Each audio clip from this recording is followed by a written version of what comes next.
Hello दोस्तों, आज मैं आपको आरपीएफ में एसआई यानी सब इंस्पेक्टर की पोस्ट पर जॉब कैसे पाएं इसके बारे में बताने वाला हूं। तो अगर आप भी रेलवे पुलिस में सब इंस्पेक्टर बनना चाहते हैं तो वीडियो के अंत तक बने रहिए, क्योंकि आज हम आपको आरपीएफ में एसआई कैसे बने इसकी पूरी जानकारी देंगे। तो चलिए जानते हैं। तो आइए सबसे पहले जानते हैं आरपीएफ एसआई क्या होता है। दोस्तों, आरपीएफ में बहुत सारे पोस्ट होते हैं, जिनमें से एक पोस्ट आरपीएफ एसआई यानी आरपीएफ सब इंस्पेक्टर का होता है। इनके वर्दी पर 2 स्टार लगा होता है। इनका काम रेलवे डिपार्टमेंट की देखरेख करना, रेलवे यात्रियों की सुरक्षा करना। इसके अलावा अगर रेलवे स्टेशन पर किसी गैर कानूनी काम जैसे चोरी, बच्चों की किडनैपिंग, स्मगलिंग जैसे किसी काम को किया जाता है तो उन अपराधियों को पकड़ने का काम भी आरपीएफ एसआई का होता है। तो अब आप जान गए कि आरपीएफ एसआई क्या होता है। तो चलिए अब जानते हैं आरपीएफ एसआई कैसे बने, इसकी प्रक्रिया क्या है। दोस्तों, आरपीएफ एसआई बनने के लिए सबसे पहले आपको 12वीं क्लास पास करनी होगी। 12वीं पास करने के बाद आपको ग्रेजुएशन की डिग्री कंप्लीट करनी होगी, क्योंकि आरपीएफ एसआई का फॉर्म अप्लाई करने के लिए आपके पास ग्रेजुएशन का सर्टिफिकेट होना चाहिए। तो अगर आपने अपना ग्रेजुएशन कंप्लीट कर लिया है तो आप आरपीएफ एसआई बनने के लिए फॉर्म अप्लाई कर सकते हैं। समय समय पर railway recruitment board RPF SI की भर्ती हेतु एप्लीकेशन सूचना जारी करती है। तो जब भी आरपीएफ एसआई की भर्ती हेतु एप्लीकेशन फॉर्म निकलता है, उस समय आपको रेलवे रिक्रूटमेंट बोर्ड की ऑफिशियल वेबसाइट पर जाकर अप्लाई करना होगा। अप्लाई करने के बाद रेलवे रिक्रूटमेंट बोर्ड द्वारा एग्ज़ाम आयोजित कराई जाती है, जो 4 स्टेजेस में होती है। पहला होता है रिटन एग्ज़ाम, दूसरा होता है फिजिकल एबिलिटी टेस्ट, तीसरा होता है फिजिकल रिक्वायरमेंट टेस्ट और चौथा होता है मेडिकल एग्ज़ाम। तो चलिए इन चारों एग्ज़ाम्स के बारे में थोड़ा डिटेल में जानते हैं, क्योंकि अगर आपको आरपीएफ एसआई बनना है तो आपको ये चारों एग्ज़ाम्स को क्लियर करना होगा। Number 1, written exam. RPF SI बनने का यह पहला स्टेज होता है।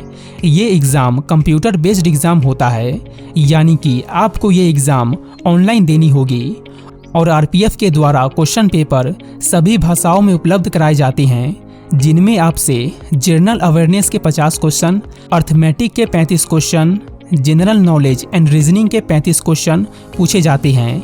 ये एग्ज़ाम 1 घंटे 30 मिनट की होती है। इसमें एक क्वेश्चन का सही उत्तर देने पर 1 अंक मिलता है और 3 क्वेश्चन का गलत उत्तर देने पर 1 अंक काट लिए जाते हैं।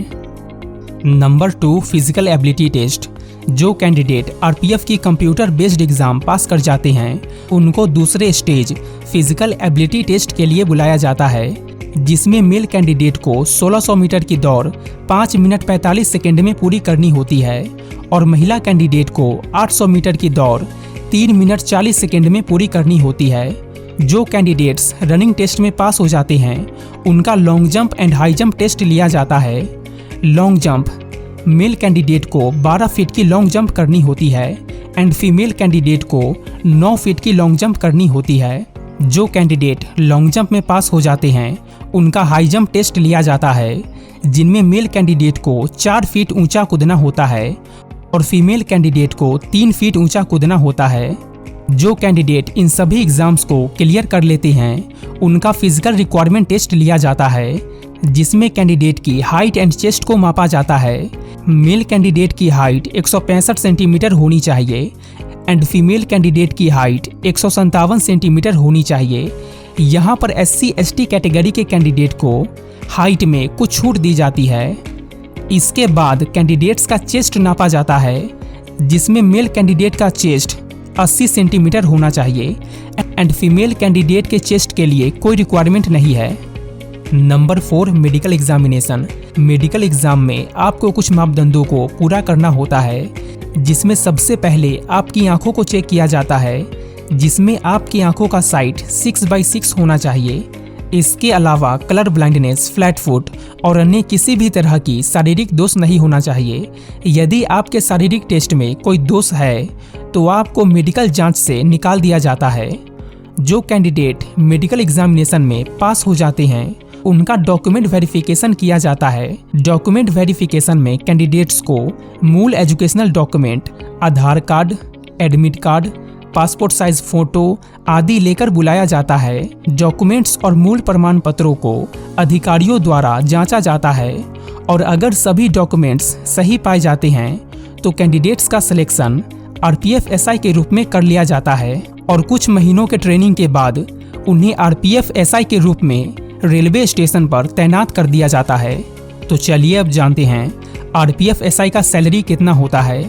दोस्तों, आरपीएफ एसआई का सैलरी 43,000 से लेकर 52,000 के बीच प्रति महीना होता है और ग्रेड पे 2,000 रुपये प्रति महीना मिलता है। सैलरी के अलावे आरपीएफ एसआई को महंगाई भत्ता, यात्रा भत्ता, आवास भत्ता जैसे कई भत्ते दिए जाते हैं। कुल मिलाकर एक आरपीएफ एसआई का मंथली सैलरी 60,000 से 70,000 प्रति महीना होता है। तो दोस्तों, अब आप जान गए कि आरपीएफ एसआई कैसे बनते हैं, इसकी प्रक्रिया क्या है। तो अगर वीडियो अच्छी लगी हो तो वीडियो को लाइक करें एंड चैनल को सब्सक्राइब करें। धन्यवाद।